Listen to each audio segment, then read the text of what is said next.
There we go. Try to move this a little bit here. Apparently, we are kicked off just a second early, but it is right on 9 o'clock, everybody. Let me check to make sure that we are indeed sharing the correct screen, and I believe we are. We have our presenter on the line. It is a lovely Thursday morning, so good morning and happy Thursday. I hope all is well with you and yours where you are today. My name is Brian, and I would like to welcome everyone to the last session in the FDOT Transportation Symposium 2022 webinar series. The last one. We made it, everybody. The finish line and the light at the end of the tunnel is right here. I hope everybody's having a great week so far and a great December so far as well. Today is December 15th. With 10 days to Christmas. That's this many. So I hope everybody's ready and has their shopping done. Really quick, some connectability issues. If your screen freezes, if you lose audio, anything like that, the quickest and easiest way to remedy that, believe me, is to disconnect and reconnect to the webinar. So we had about a little over 400 people registered, and we've got about 250 going on the line right now. So that's that. So, but this morning I am very pleased to welcome back to our webinar series the from the FDOT Production Support Office, the manager of the Production Support Office, Paul Hires, and Paul will be discussing with us today model-centric plans production. All attendees will be in a listen-only mode for this webinar. Please submit any questions you have to the question dialog box. We may attempt to answer questions as we go, and time permitting, we may have a QA session at the end of the presentation. It is our intention to record this presentation and post it to the Symposium website. It's the same website in which you access the registration link, transportationsymposium.fdot.gov. For this training, continuing education will be issued to PEs and LAs who attend the live session and who attend the session in its entirety. Certificates will be delivered to the email address in which you registered and logged in with. And with that, I am going to turn it on over to Paul. Make you the organizer. Yep, presenter, you should have the notification. All right, well, thank you very much. Good morning, everyone. Yeah, it's getting used to GoTo again. We all got used to Teams. Okay, we're ready to go. So I'm going to give an overview of the FDM 900 series, also known as model-centric design, and also under the tag name Next Gen Plans. So I'm just going to give an overview. I'm going to concentrate on the things that have changed or modified, and then we'll touch on everything else. I'm going to go through these chapters as they were released over the last 4 years or so. So let's get started. So I first want to talk about our initiatives timeline, which really goes back all the way to 2009. Vern Danforth and the CAD group identified that our agency is going to be moving into 3D design models, etc., and so began to formulate ideas or a vision for where our agency would go. And so they created a sort of a timeline, a working thing that that our agency needed to know and understand to be able to move into the realm of developing 3D models and then packaging and delivering and constructing how, all the things we need to know to do that. So it's you can see the timeline here. I'm only showing you the real highlights of it. There's a lot of little things that we had to learn as we marched through this timeline. And you can see that it started somewhere back in 2010. We started looking at tools. Now, when we began, we were using a 2D platform, which was Bentley's SS series. So we were using SS2, SS4. I'm not sure where we were at that time, but we were using that Select series, which was a 2D platform. And so it was very different back then. When we talked about modeling, we were talking about taking a 2D file and then applying a third dimension to it to create models and be able to generate some of the product. So it's a very different way than how we look at modeling today with the new platform. But it began way back in 2010, starting to develop those tools, particularly where focus was based on earthwork and AMG, which is what the contractors at that time it was becoming the norm for them to move large amount of earthwork or dirt using AMG equipment. And so they wanted files that they could rely on to be able to load into their equipment and move earth. A NATH once said at a construction conference that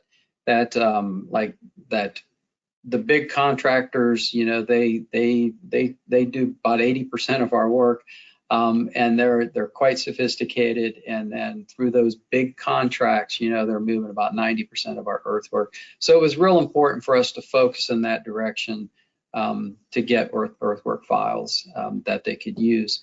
And so we, the CAD standard soon developed that process of creating those and delivering those.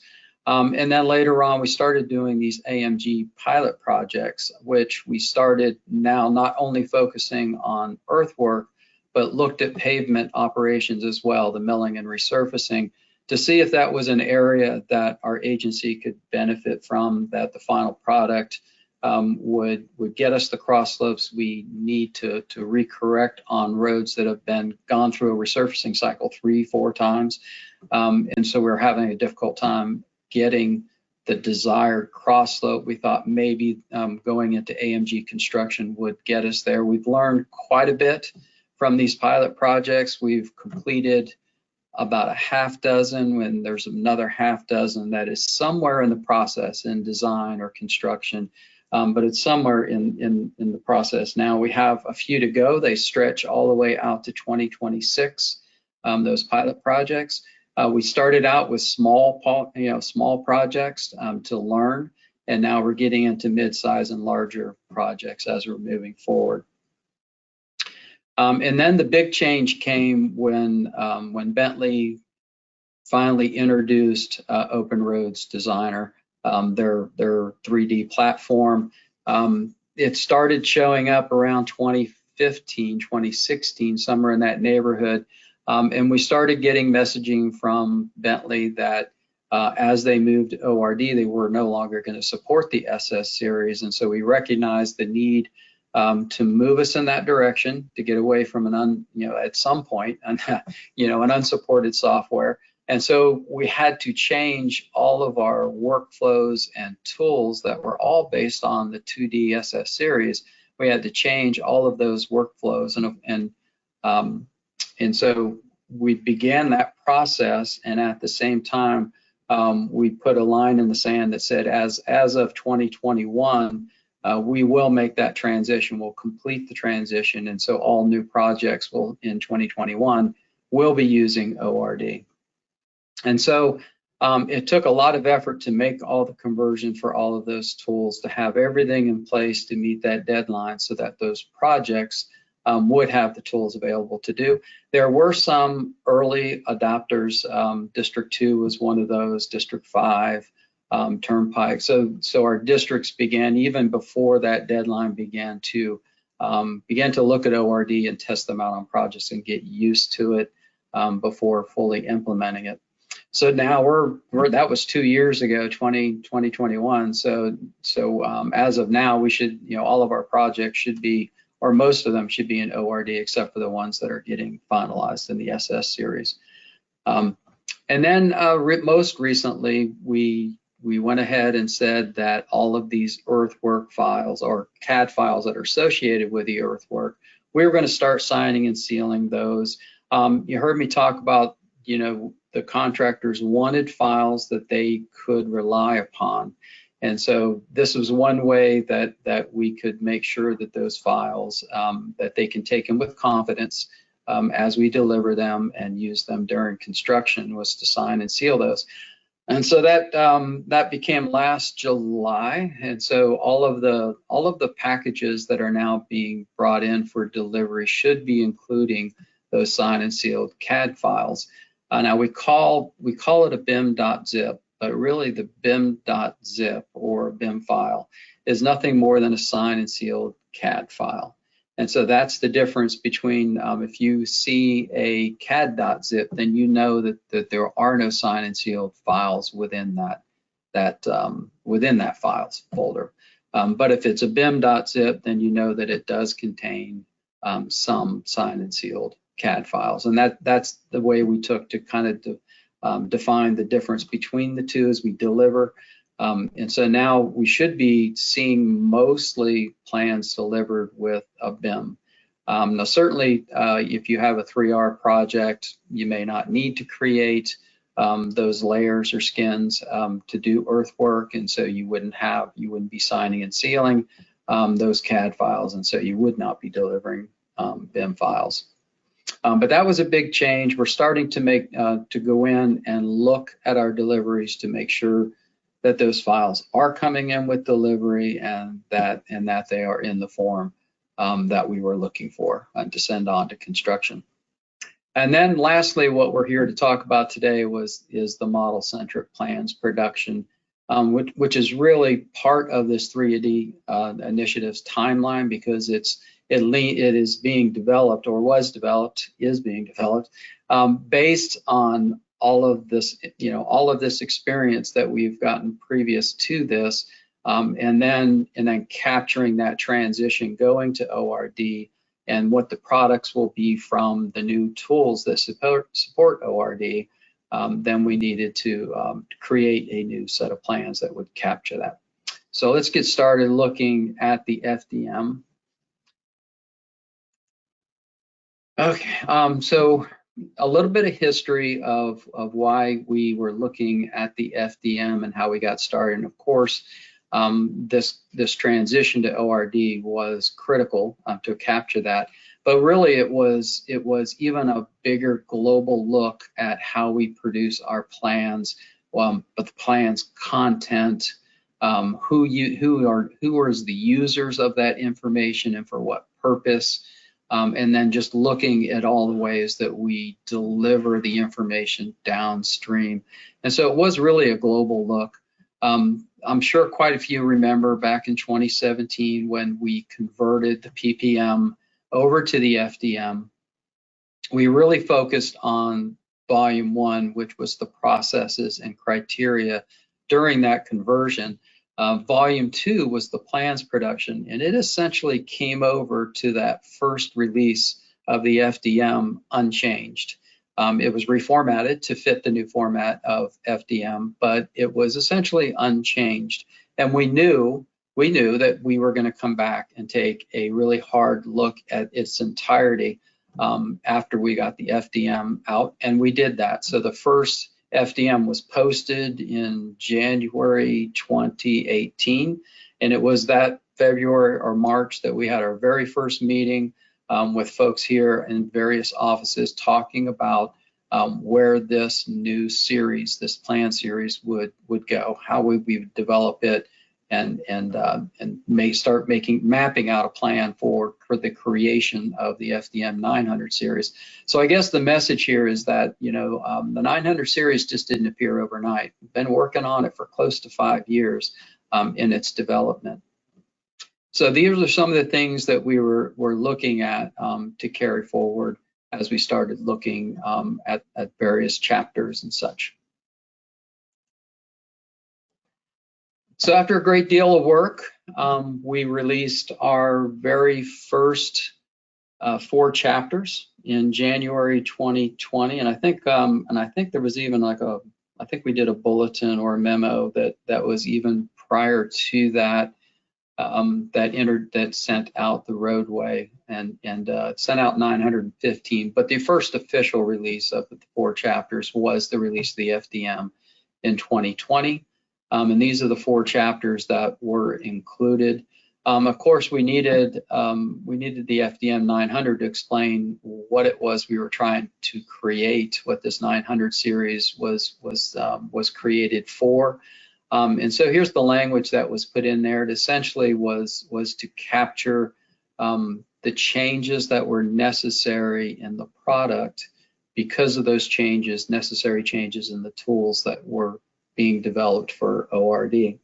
And then there were other tweaks to remove sheets that really were not needed, or information that was included on sheets that there was they outlived their purpose. Might have been needed 30 years ago, but they outlived their purpose and we didn't need to produce it anymore.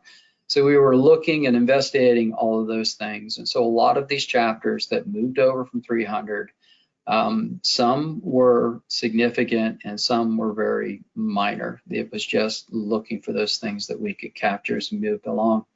One of the most significant things, I'm not going to say significant, but it was a change, was this introduction of larger sheet borders. So those of you that have been around for a while, you know that our standard size sheet used to be 24 by 36, and it was maybe 15, 16 years ago that we went to the 11 by 17. And so that was a learning curve for a lot of folks, a lot of partners to go to that smaller sheet. So now we're coming back and saying we are truly digital. Our vision for this 900 series, and indeed the whole FDM, was to be digital. We're not focused on printing, but we're accommodating printing. And so our product is digital. And so we create PDFs. They are digital, and so it doesn't really take away from the effectiveness of the digital delivery by having larger borders within the file, because it is meant to be used digitally. We create it and then we use it digitally.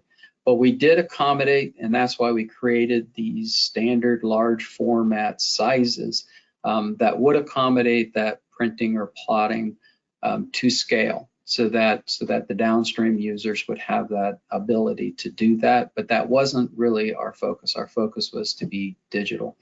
A really important message that came along with that is we wanted designers to select a sheet size that would most effectively lay out the work for downstream users, and also be efficient in the production of that sheet. And so we wanted the designer to make that decision and it not be a department decision, but let's create the sheet the most efficient way that we can. But we can't forget about our downstream users. Now, before we get a lot of comments about, the pushback, or at least trying to learn how to work with our permitting partners and our utility partners, we're quite aware that this is something that we have to work through, and we are working through it. One of the things that we did is we created this little tool that will take the design files used to create the plan sheet, and it will break it into 11 by 17, a separate standalone 11 by 17 of the plan sheet. But we consider it a working document. We still want the designer to create the plan sheet that goes in the contract plans using the most efficient size possible, but then use this tool as a temporary measure to help our partners get the information they need and create and be able to follow through their workflows as they figure out how to adopt to the way that the agency is moving toward these larger formats.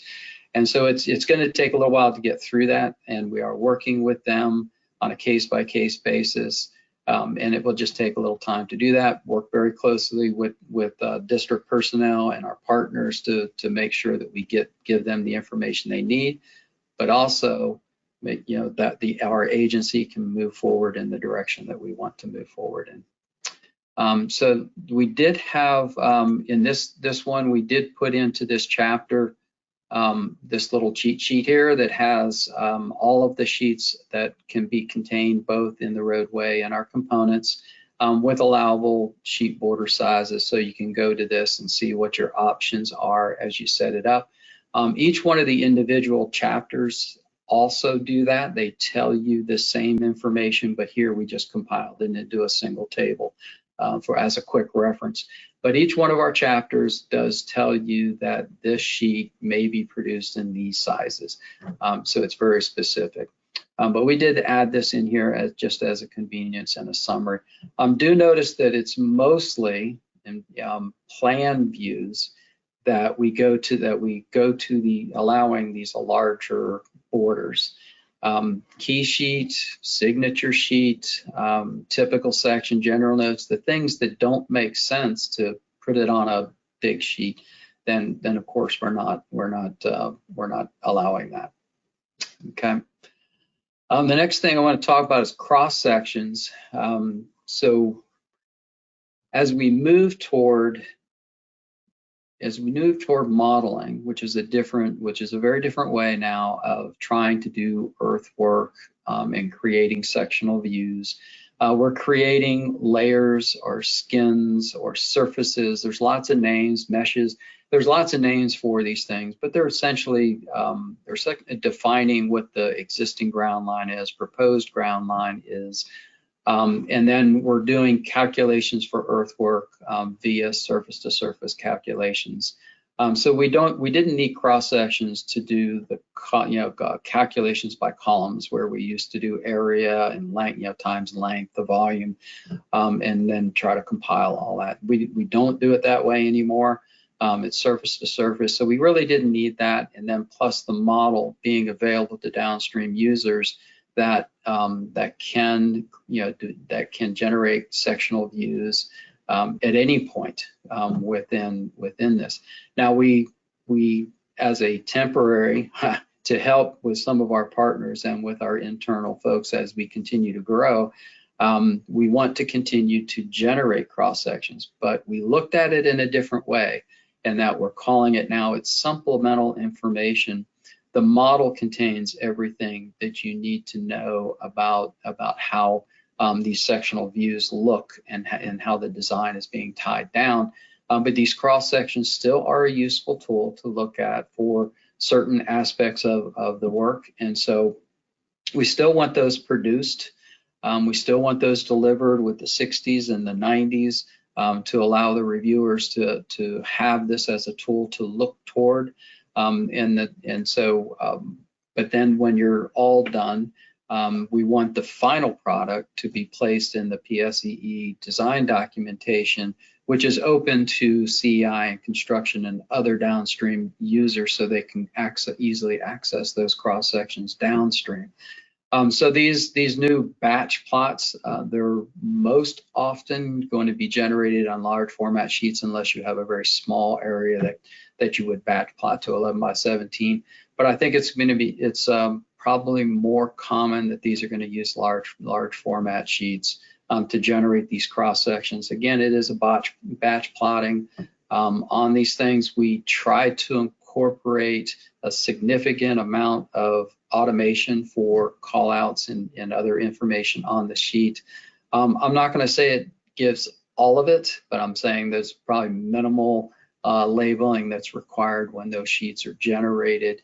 And so it's really meant to be very quick, easy, and then it's just providing supplemental information. Not placed in contract plan set, and it's not signed and sealed. Again, it's just supplemental information.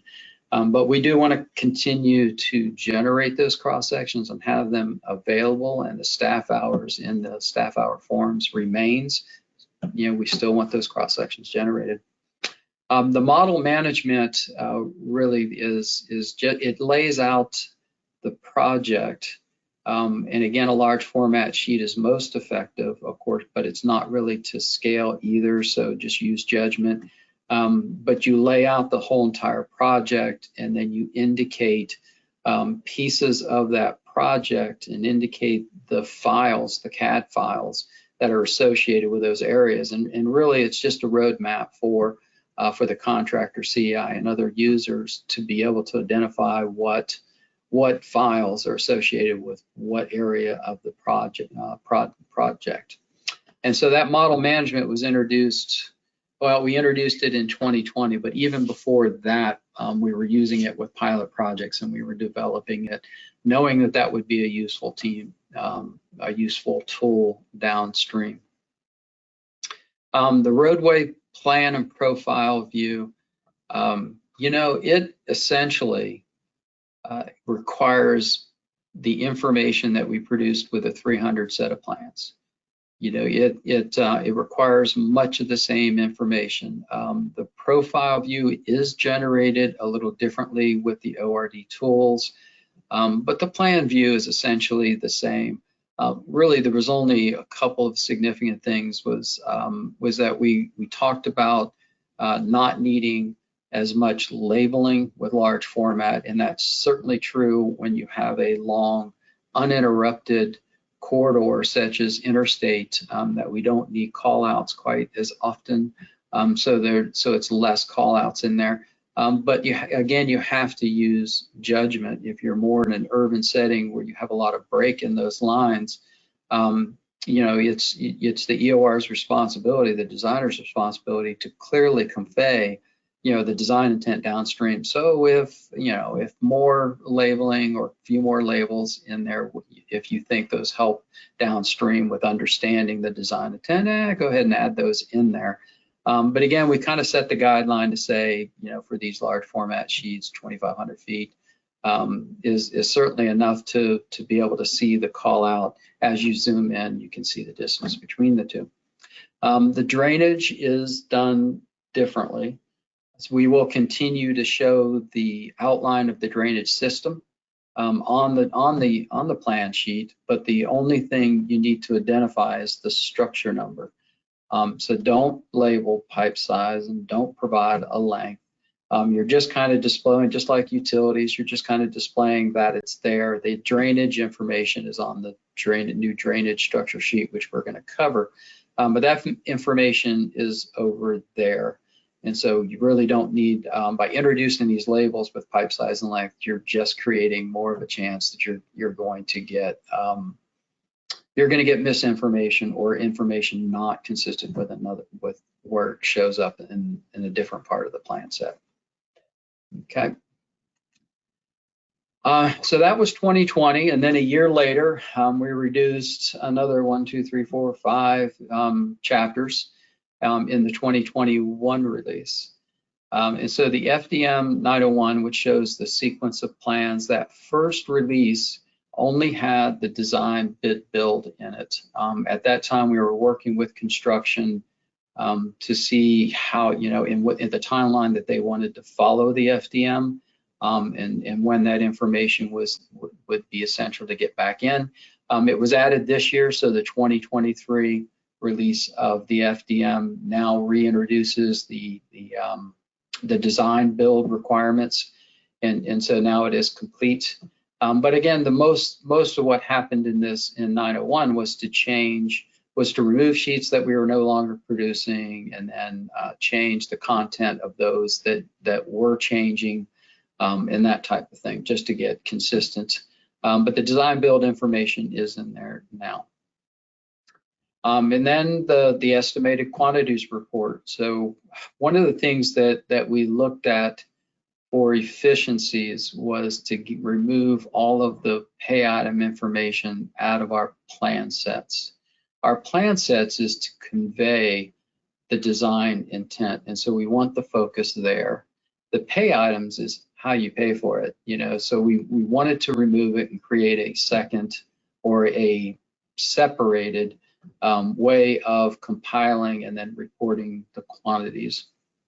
And so it was a group effort. The program management office, where the BOE is, the CAD office, Office of Design, roadway. It was a combined effort to look overall how this can be done, and not just during plans production and design, but then how is it packaged? How is it delivered? How is it let? How does the contractor get this information so it's useful to them while they're trying to produce their bids? And then see how the CEI track the quantities. How do we handle revisions?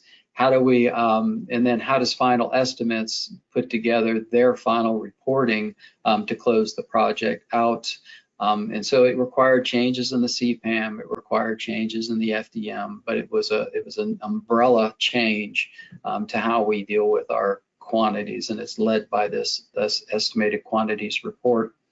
From the beginning, we wanted to treat it like the spec package. And so when we go to contract, when we package it up, the PS&E package, we want one estimated quantities report goes to contract. And so we don't, during the letting process, so it's pre-let revisions, we do not have revisions to the quantities report. We will regenerate it in its entirety so that one report goes to contract. It's handled a little different with post-let revisions. We do not regenerate the estimated quantities report after it's delivered to construction. When we do post-let revisions, we're providing those same estimated Excel tables that was used to create the estimated quantities report. We will provide that along with our revised plans.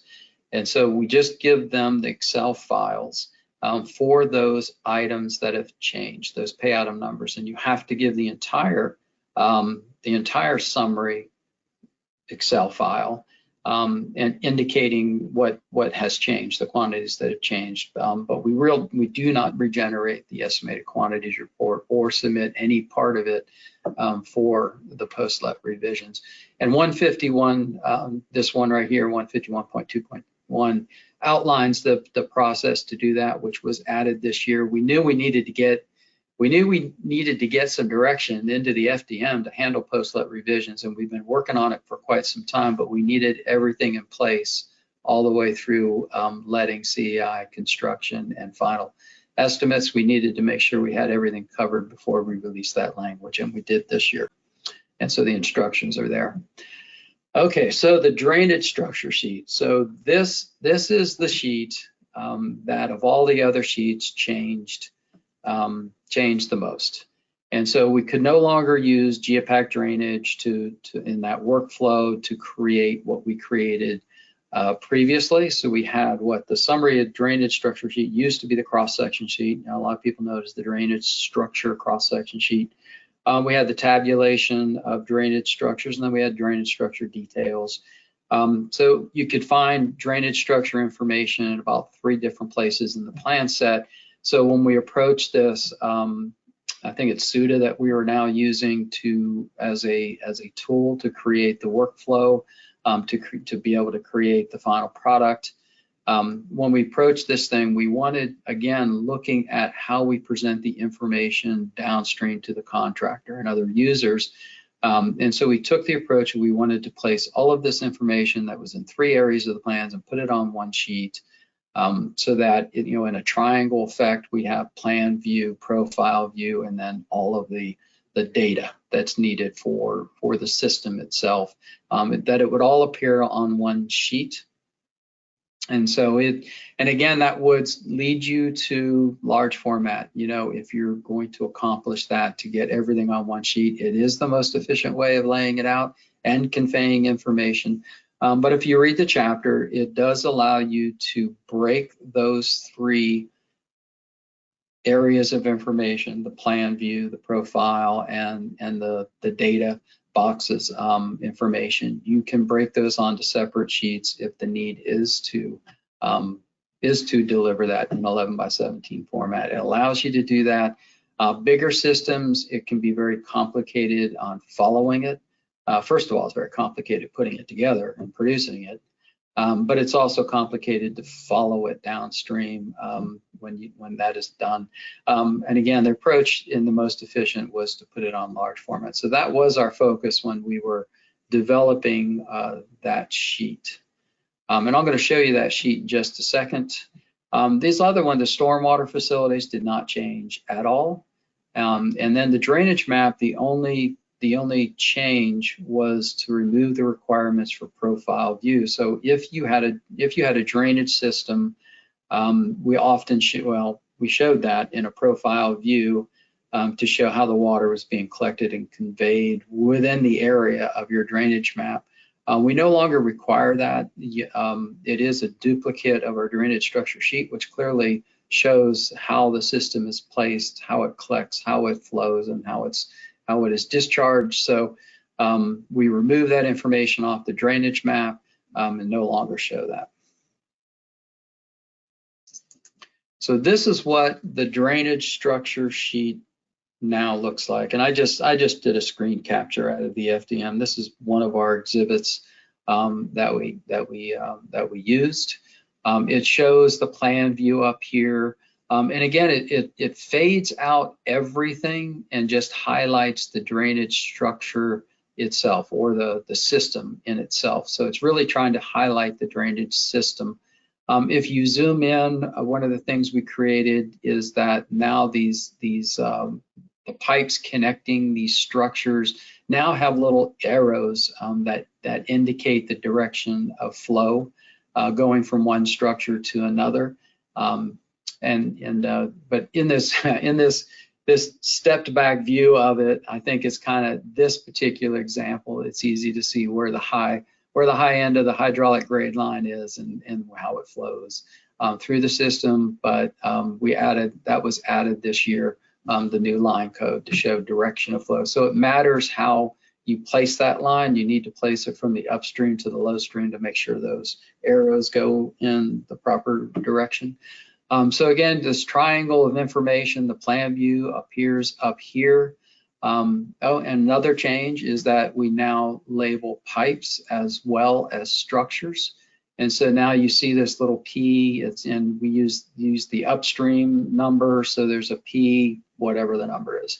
But now we went and label the pipes as well. And that was important for the data, what's called the tabular information.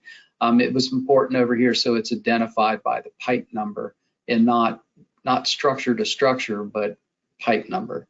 And so then it's over here in the tabular information.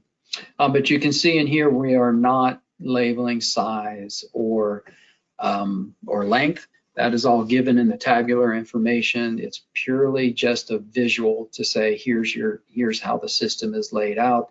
It's directly above these profiles that run with the pipe. So these are not cross sections. They're not 90 degrees to the baseline. These are following structure to structure and the profile. So it's showing you exactly what's above the pipe as you're going through the structure. Starts from the high end of the hydraulic grid and then starts going down through the system to the discharge. And so that's what this information is showing you down here. These are profile views that run through the system. And it's showing you very clearly what's going on above, directly above the pipe. When we talked to contractors, they were telling us the most important information they glean is how deep does the pipe have to be, and then do they need a trench box to get it in there or some other way of installing it.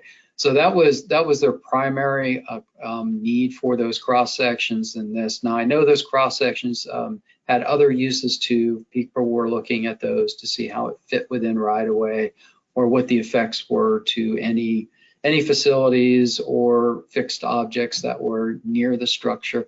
I understand that was, but those kind of things can be gleaned from this information. It's just a different way of looking at it. It does have the utilities. The utilities are being reflected in here as well, where those are and being labeled. As long as you have utilities in your design file, they're going to be shown here and show up on this thing as well. And then the third piece of the information is the tabular.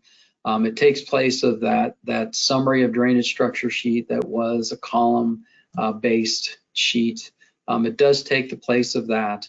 And it also includes up in here your optional material. It shows up in here as well. But again, allows you the instruction in the chapter itself allows you to break this information into separate sheets if that is the direction that needs to be taken. Okay, so then we moved on to 2022 release, which was last January. And so again, we had 1, 2, 3, 4, 5, again, another 5 chapters that we released. And some of these didn't have really significant changes. I'll just go through the highlights of some of those. Some of you that have been following, the key sheet has undergone changes probably over the last 7 years. It seems like every year there were some tweaks to it to change it. Some of you remember that there used to be a summary project box that used to appear on that sheet that got removed. After some investigative work, we found out that that was one of those things that was information for our agency, not for the contractor, and that we could remove that information. And so that box came out. There still was need for some information to be included or to make sure that the plans got processed correctly. And that was that data box that we introduced, I'm gonna say that was 2019. So we replaced it with a data box, and then we also replaced the map with a link. That link takes you to the work program map. So the work program, they put in a map that identifies where all of our projects are that have any funding attached to it. They create this in the GIS, so it's there for us to use, and it's already created. If at any time, we haven't run into this yet, but if at any time you have a project that link does not show up, or the project does not correctly show in that GIS work program map, then call our office and we will help you sort that out and get it taken care of. But we've looked at lots of projects, and we haven't found a link yet that doesn't work. The reason we went in this direction was we were approached by the GIS office. They do those county maps, so they're the ones that do the county maps that we've been using for years to place on the key sheet, clips out of those. And they wanted to stop supporting those maps. And so they were giving us a heads up that at some point in time, they were going to stop supporting those maps. They have quite a few employees that their job is to keep updating those maps, and it's becoming burdensome. And it's really that information is available in other places. And so I think they're seeing these county maps as kind of outliving their usefulness, and so they want to stop supporting them. So we were proactive and went looking for a different way that we could, again, digitally look for a substitute for that, and that would take us to something that was dynamic, that you could zoom in and out of and see where you really are within the state and other roads that are around you. And also you could see other projects that are close to the one that you're working on. You can see those in that place. So we went in this direction. We did look at Google Maps, trying to create something in that direction, but it didn't quite fit our need to what we wanted, but we landed here with what we had put in. Again, any issues whatsoever with that link, there's always going to be a first few. Call into the support group and we'll help you figure that one out. Another big change that was implemented this year was we, for the longest time, when we did revisions, and we would record revisions on the lead key sheet, not only for that roadway set, but for all the components as well. So we were keeping a complete record of all revisions to the contract on that lead key sheet. There's a reason why we did it like that for so many years.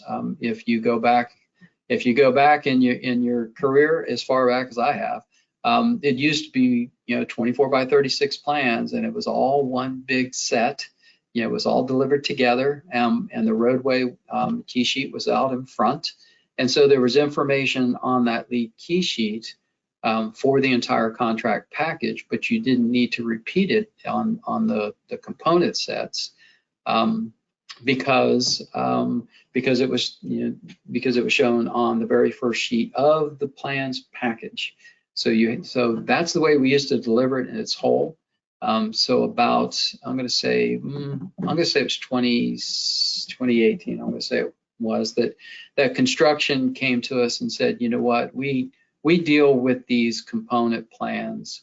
We separate them and we track them and use them separately. Could you just start delivering those to us separately? And that's when we changed over and said, start delivering components separately. And so each one of those is a piece of the contract plan set, but now it's being produced almost like its own plan set that goes along with the contract package. And so now they're broken up. And so now when you're looking at a component set, say signals, you open it up, we're still only seeing on that key sheet information or partial information about the contract.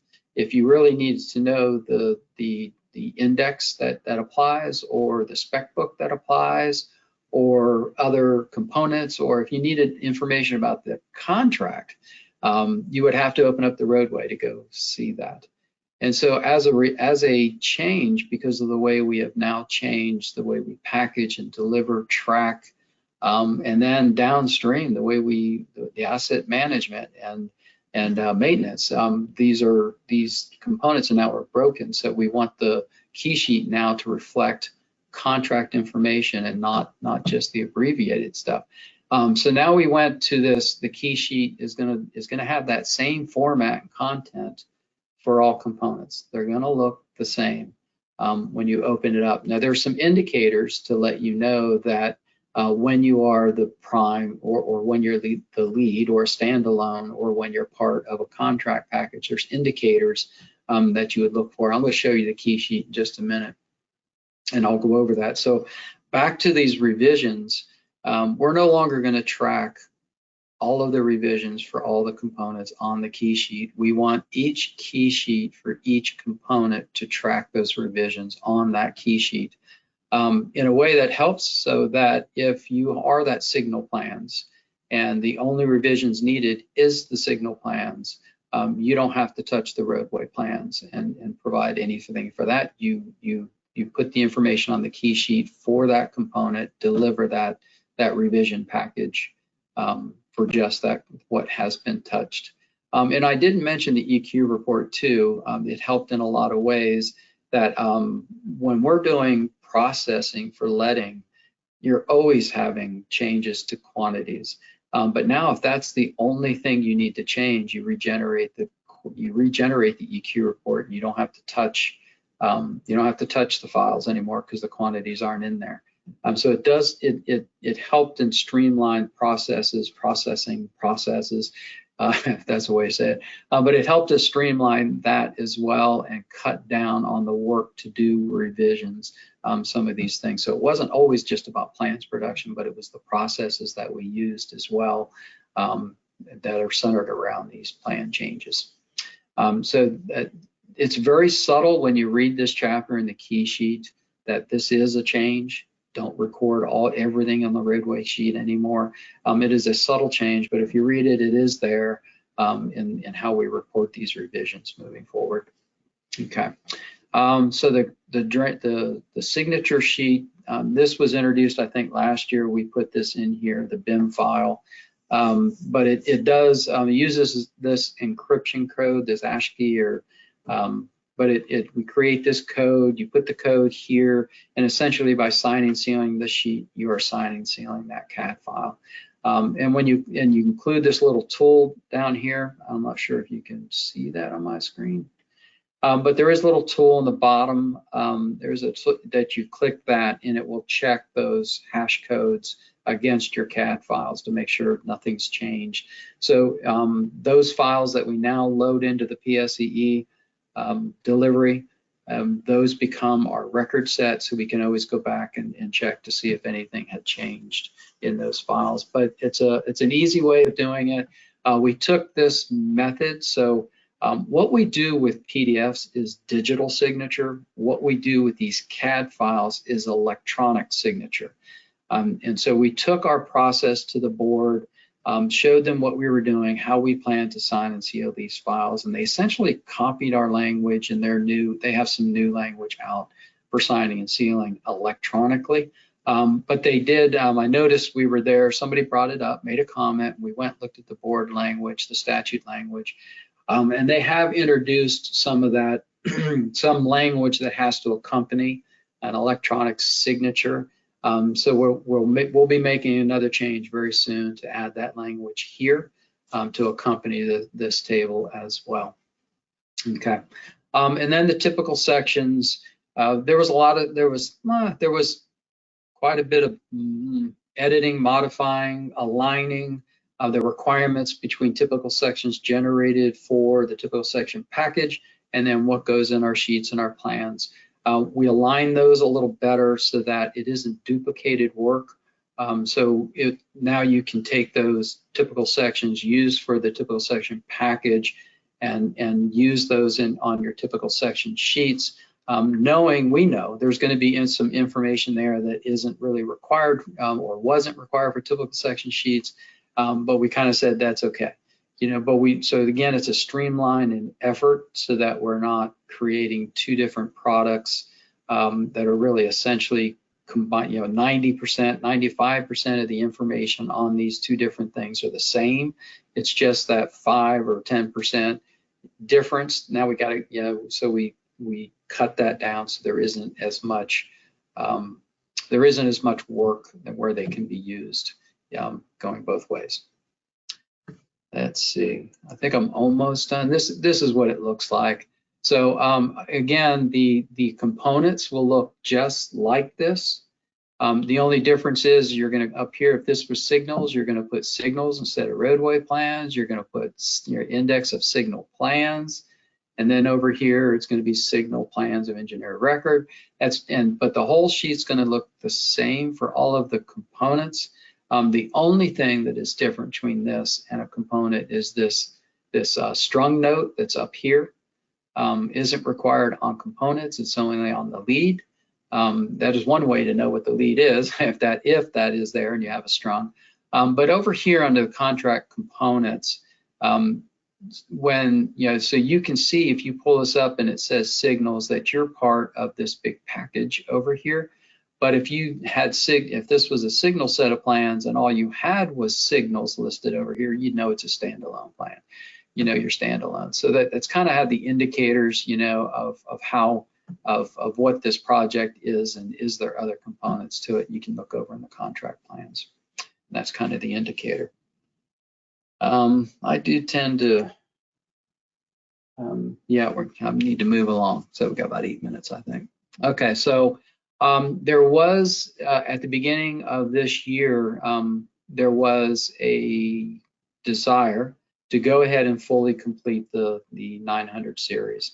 The original plan was to do complete the roadway, and then we were going to do the component sets in 2024 for 2024. But it was decided we were going to go ahead and fully complete them. I still think there's still 2 more chapters that said to be determined, but it is fully populated now, and so I'm not going to go into these because there just isn't that much significant change to these. We did update exhibits to reflect some of the changes, minor changes that we were asking for. Soil survey is a little different because we don't have the cross. Sometimes we have cross-section information, sometimes we don't. So that's a little different as well. The selective clearing grubbing is a rewritten chapter that was from the ground up. But again, it didn't significantly change the requirements. But it now reflects how we produce this sheet and how it fits in with everything. The components are larger. They are more. There is much more information in them now.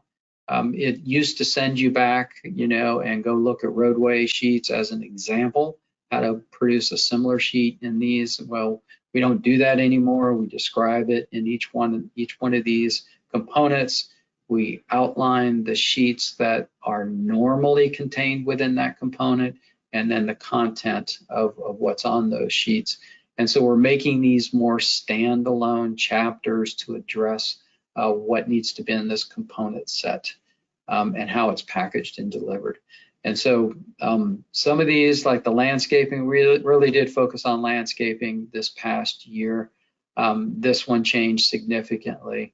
Again, ground up, rewrote that chapter for landscape. The others, the requirements didn't change, but it's been greatly expanded in giving guidance on the content and how it's how to show it. And then we include, like I said, we included more of the sheets that you would expect to be in these components and gave descriptions on what to do with that. I'm going to put down there no significant changes because that is basically true. But as you read through these, you might find little things that may help you be able to produce this work a little easier. And with that, I'm wrapping up here. Going to end with this little safety message here. You know, as a pedestrian, you know, be careful. You know, be smart. So always look for cars. You know, and you know, just when there's crosswalks there, and you have the right to be there, that's not going to help you if you get run over. You still need to pay attention to your surroundings at all times, and be careful. As a driver, please watch out for pedestrians. You know, especially around these busy intersections, where it's easy to turn right on red without slowing completely down or stopping. So there's my safety message. Be safe out there. I'm turning it back over to you, Brian.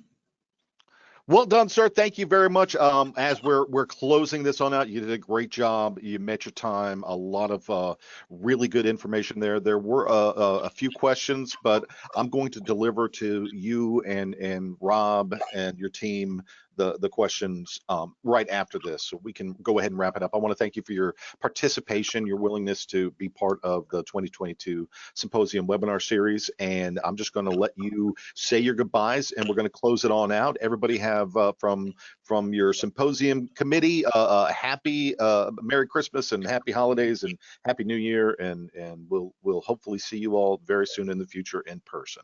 But Paul, just say your goodbyes, and we'll close it up right on out. All right, thank you, Brian. You know, it's been a long haul getting the FDM done. It's something we're rather proud of. But if you have any issues with or need more understanding, please reach out to me, to Vern, to the roadway office. We're here to support, and so if there's anything needs clarification, please draw us in. And happy holidays.